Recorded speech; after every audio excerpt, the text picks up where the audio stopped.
what is going on? It's time for a Renee report, and so it's like the weekend, so you're going to be watching this. So if you've been following me along, following me on Instagram and Snapchat, last week I said I was going to do a YouTube IGTV for mainly the Renee reports, not on Insta stories, and I would do like a watch what happens. So I think I'm going to start doing that like once a week on a Wednesday.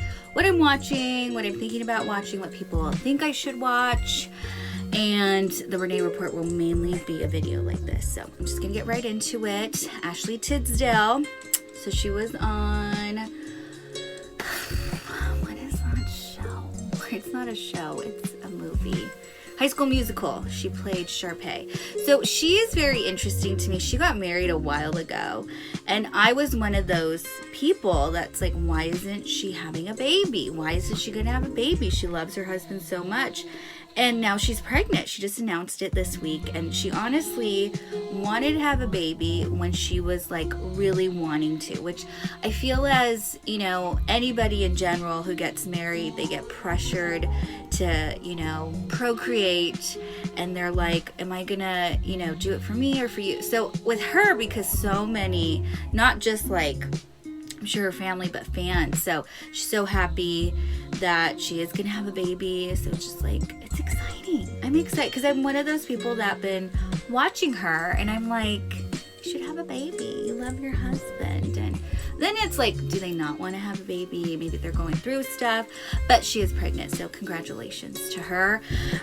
Chris Evans. I'm not sure if I talked about it on a Renee report. I think I did maybe last week. I don't know. Yeah, I think I did. Anyway, so Chris Evans, he did a full frontal picture of himself, and then he deleted it. And it come to find out, he really didn't mean to post it.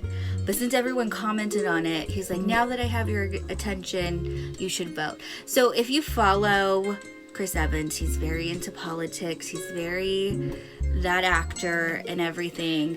So, yeah, like he really didn't mean to post the naked picture of himself, but since everyone commented, he's like, everyone should vote. Like, I'm glad people paid attention.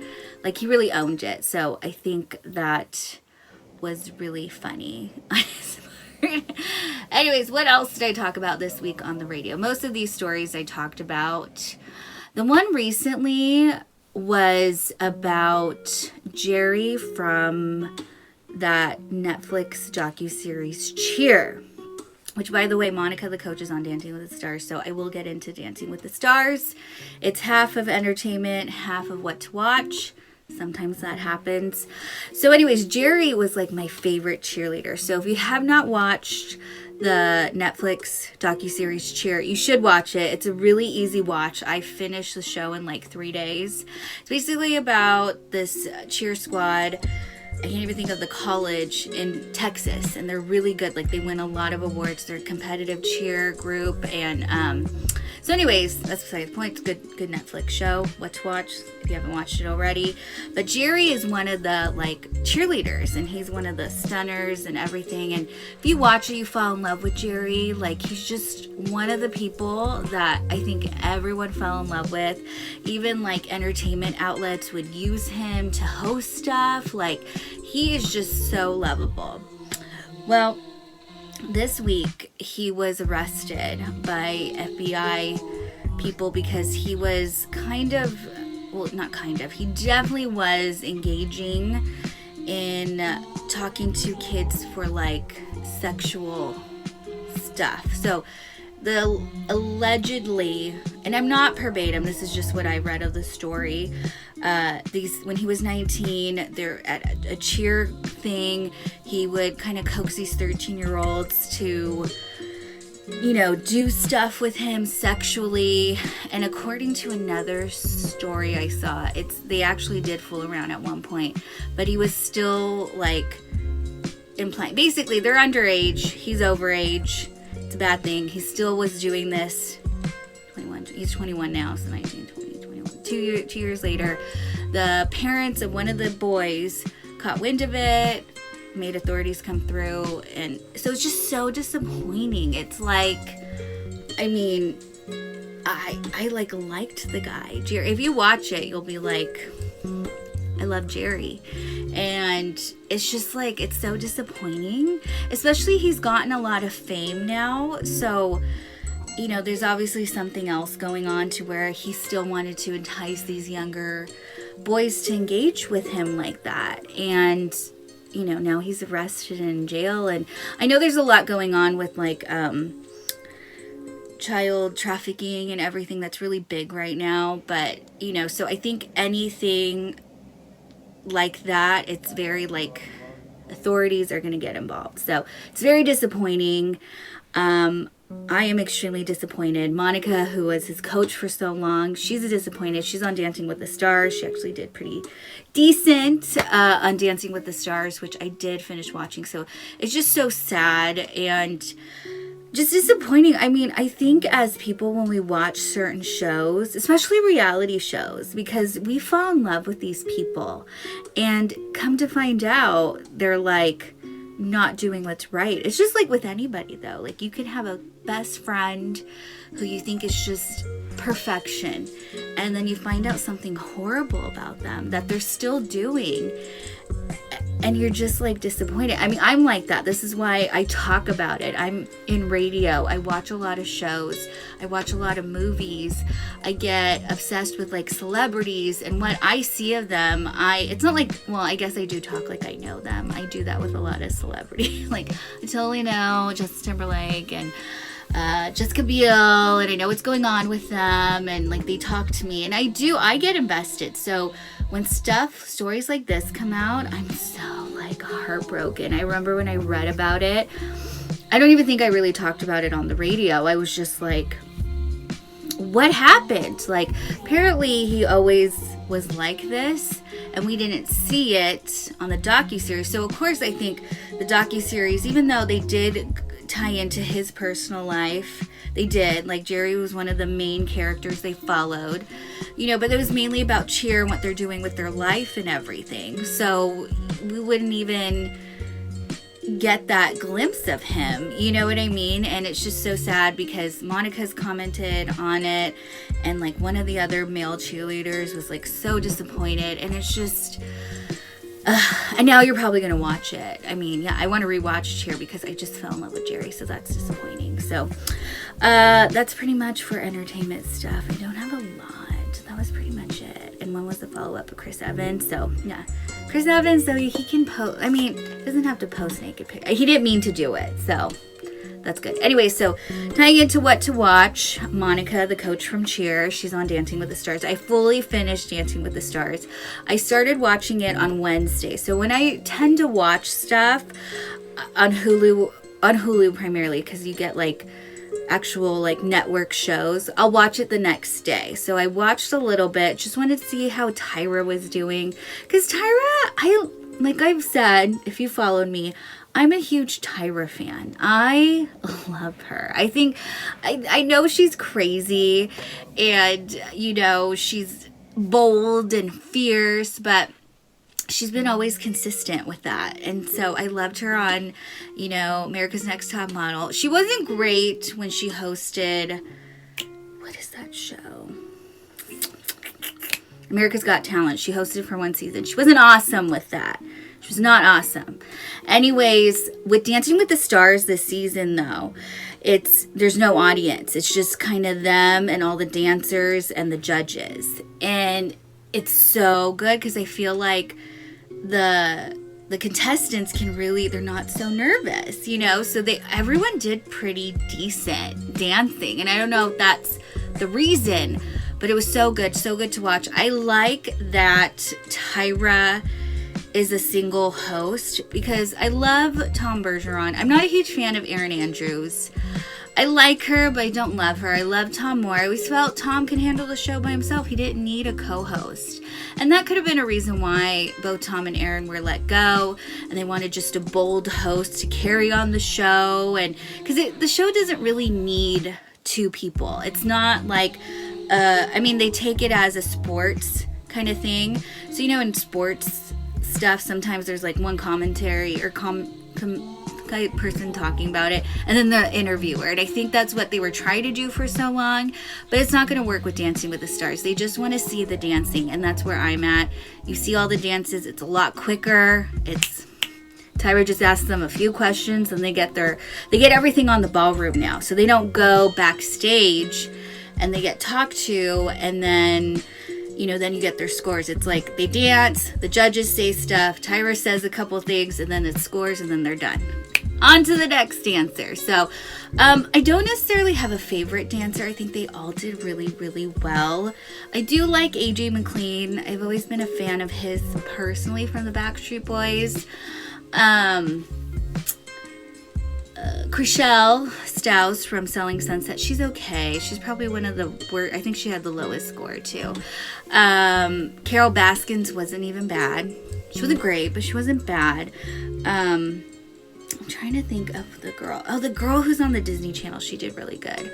There's a couple people that most of them did right. Like there was no horrible person, but I think a part of it is there's no audience, so they're not that nervous. So anyways, yeah, that's all I have to say about Dancing with the Stars. I'll be watching it every week. I'll probably post a little bit about what to watch. Maybe there's a good dance or I really like something that happened, then I'll talk about it. So another thing is The Crown. I've been watching The Crown, which is really good. It is an easy watch. I think I'm going to start a segment of like what not to watch when you're sleepy in the middle of the night. Because you fall asleep and you have to make sure what happens. So I was on episode 4 and I dozed off, and I was towards the end of episode 5 and I had no clue what happened. So I had to rewind it. So now I'm on episode 5. It's really good. First season of The Crown. It's not, I'm trying to get more into it just so when the 4th season comes out, I'm all like ready for it. So who knows how long that'll take me. But yeah, that's pretty much all I watched. Real Housewives, a Beverly Hills, the final of the reunion, which was through Skype. I'm very team Denise Richards. Okay, so the whole thing is, if you don't watch Real Housewives, you can fast forward through. But I am obsessed with the Real Housewives. I've always watched them since OC. It first started, I think I was a teenager when it first started. It's been around for almost 20 years. Anyways, so in Real Housewives of Beverly Hills, there was drama between Brandi Glanville, who was a Real Housewife for a couple seasons. Now she just kind of chimes in and out. And Denise Richards. Basically, Brandi said that they hooked up sexually, and then Denise just kind of like denied it. But where it looks like Denise is lying is she's saying they were never friends. But they obviously did have a little bit of a relationship. But also with the Real Housewives franchise, sometimes they're kind of coaxed to hang out with certain people that they normally wouldn't hang out with. And I think maybe that's what Denise was implying. Like, producers thought we would kick it off and we had a friend, or hit it off. We had a friend in common, so they set up this dinner. And that's honestly the whole time, the only 2 times she's seen her. But she couldn't say that, the producers really wanted us to hit it off and they wanted us to be friends, because then that can bring Brandi back into the group, which last season Denise did invite her to their trip to France that Denise ended up not going to because of the fires over a year ago and stuff. So I think that's what she was trying to imply, but maybe contractually she can't say that because then it's not saying it's really real. So that's just my theory. I love the Bravo Network. I love Andy Cohen. He is my hero, my god. I would love to meet him. I hope he wouldn't be mean to me if I met him, though. That's kind of like some of those people, I don't know if he'd be that nice to me. But yeah, so the final, and obviously, I don't know if you know, she's not going to be in next season, which I don't blame her because she went through a lot this season. And there's a lot you don't know with some housewives, especially Beverly Hills, because a lot of them are actors. And you don't know if they're playing up a role. So she's not going to be next season, but it ended. I think it ended pretty good. So I'm really happy with that. Real Housewives of New York City, their stuff is still going on. If you're into the Real Housewives of New York City, Dorinda, she's not coming back next season. I hope Leah is staying on. Leah is probably the ultimate newcomer Real Housewife you will ever see. So if you ever watch any of the Real Housewives, watch New York this past season, because Leah is amazing. And she has so many fans. Like, it just, even celebrities love her. So anyways, I watched that this week. What I'm going to watch is that show Ratched that's on Netflix. Stars Sarah Paulson, who's amazing. And such a nice, like, when she's on interviews and stuff, she's so sweet. So I am a big fan of Ryan Murphy. I love American Horror Story. Sometimes I don't get the show, but I'll still watch it. So he had another Netflix, just for Netflix series. I think it's called Hollywood.